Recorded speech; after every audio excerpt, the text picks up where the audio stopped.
teman-teman. Perkenalkan, nama saya Yohanes Metodius, nomor induk mahasiswa 254 242 069, dan sekarang saya sedang kuliah di IAKN Palangkaraya, jurusan Teologi. Dan pada kesempatan ini saya akan menjelaskan tentang materi dari mata kuliah metodologi penelitian kualitatif, yang mana buku ini adalah karya dari Profesor Dr. Helmut J. Bunu yang diterbitkan oleh Pusaka Media dengan judul buku Metodologi Penelitian Kualitatif. Nah, topik yang akan saya bahas adalah tentang triangulasi data sebagai metode meningkatkan keabsahan sebuah data. Nah, teman-teman, keabsahan data dalam penelitian kualitatif sangatlah penting. Mengapa? Karena penelitian kualitatif itu berusaha untuk memahami kehidupan nyata dari sudut pandang subjek penelitian. Kalau datanya itu tidak absah atau tidak valid, maka seluruh hasil dari penelitian tersebut itu bisa diragukan.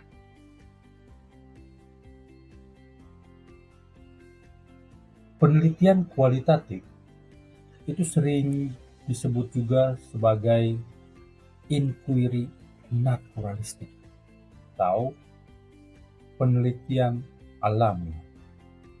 Metode ini biasanya dipakai untuk memahami sebuah pengalaman, budaya, kebiasaan, bahkan makna yang ada dalam kehidupan sehari-hari dari masyarakat. Nah, kalau dalam penelitian kualitatif, kita biasa menggunakan angka, statistik, grafik. Nah, sebaliknya, kalau dalam penelitian kualitatif, kita akan lebih banyak menggunakan kata-kata, pengalaman, dan juga cerita dari narasumber itu sendiri. Karena sifatnya itu yang subjektif, maka data kualitatif itu sangat mudah dipengaruhi oleh bias. Bisa saja peneliti itu salah menangkap makna yang diceritakan oleh narasumber. Bisa saja informan itu tidak jujur, atau bisa juga informasi tersebut itu simpang siur. Nah, disinilah triangulasi data itu hadir sebagai solusi untuk memastikan bahwa data yang dikumpulkan itu benar-benar valid dan juga dapat dipercaya. Apa itu triangulasi? Secara sederhana, triangulasi berarti cek, recheck, dan juga cross-check. Atau dengan kata lain, cari cek, cek ulang, dan juga cek silang. Tujuan dari triangulasi adalah untuk menguji keabsahan data dengan cara membandingkan informasi dari berbagai sudut. Nah, menurut ahli bernama Densin, triangulasi itu bisa dilakukan dengan beberapa cara. Pertama, triangulasi data, yaitu membandingkan data dari berbagai sumber. Yang kedua, triangulasi metode, yaitu menggunakan metode pengumpulan data yang berbeda, misalnya wawancara, observasi, dan dokumentasi. Ketiga, triangulasi peneliti, yaitu melibatkan lebih dari satu peneliti untuk membandingkan hasil analisis. Dan yang keempat, triangulasi teori, yaitu menggunakan teori yang berbeda untuk menganalisis data yang sama.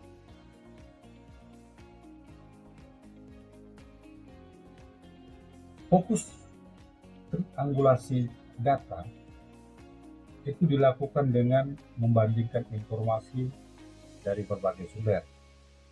Berguna juga untuk mengurangi bias penelitian, membantu menarik informasi yang simpang siur di lapangan, meningkatkan kepercayaan dan juga kredibilitas hasil dari penelitian itu sendiri.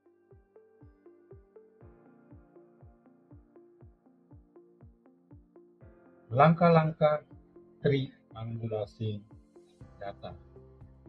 Dalam praktiknya, triangulasi data biasanya dilakukan dengan 4 langkah utama. Langkah yang pertama, memperlama proses di lapangan. Semakin lama peneliti berada di lapangan, itu biasanya semakin kaya data yang diperoleh.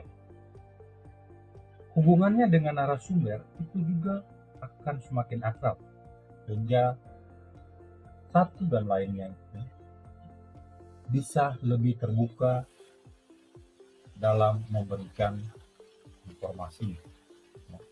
Contohnya, seorang peneliti yang ingin memahami kehidupan seorang nelayan. Kalau hanya berkunjung sekali atau 2 kali, mungkin hanya dapat informasi itu permukaannya saja. Tapi kalau si peneliti tinggal bahkan berbulan-bulan, peneliti bisa tahu rutinitas, tantangan, bahkan rahasia yang tidak diceritakan ke orang luar. Langkah kedua, melakukan cek. Langkah ini berarti membandingkan data dengan metode yang berbeda. Misalnya, saat informan menyebut umurnya 40 tahun dalam wawancara. Nah, peneliti itu bisa langsung cek dokumen seperti KTP-nya atau SIM untuk memastikan umur yang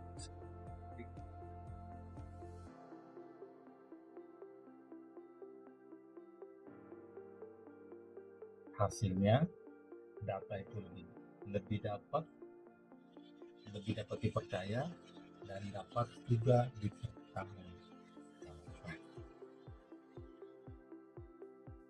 Langkah yang ketiga, melakukan cek ulang.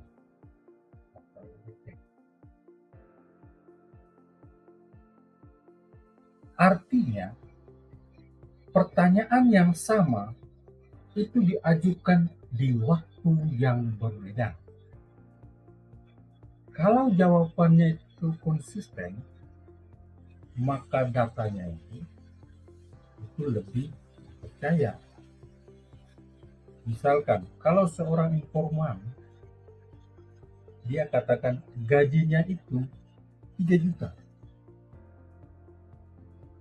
Beberapa minggu kemudian, ditanya lagi. Kalau jawabannya itu sama, berarti informasi itu konsisten. Artinya sama. Itulah yang dinamakan dengan cek ulang.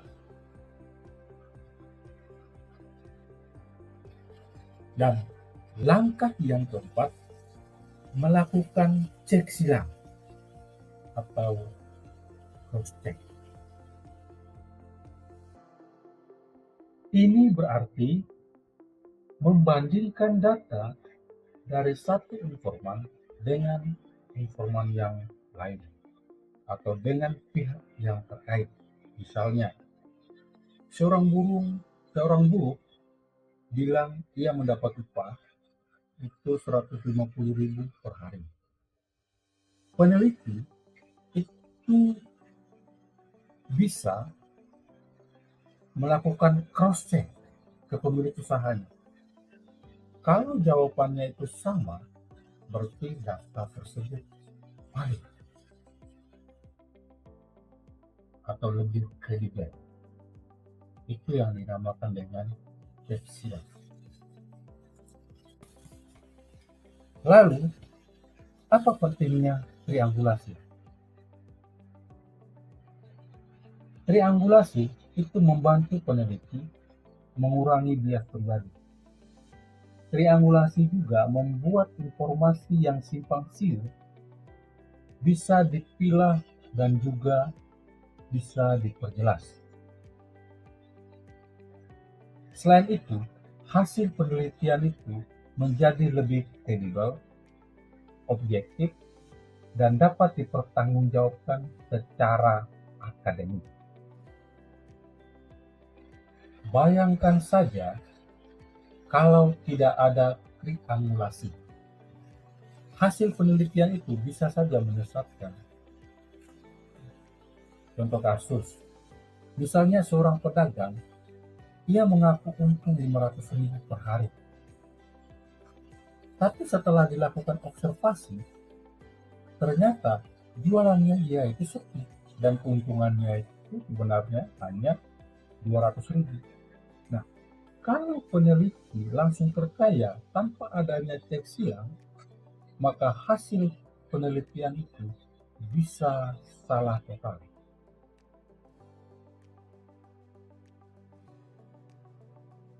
Baik teman-teman, kesimpulannya adalah dalam penelitian kualitatif, keabsahan data adalah fondasi utama. Tanpa data yang valid, penelitian tidak dapat dipercaya. Salah satu cara terbaik untuk menjaga keabsahan data adalah dengan triangulasi melalui cek, recheck, dan cek silang. Peneliti bisa memastikan bahwa data yang dikumpulkan itu benar mencerminkan kenyataan di lapangan.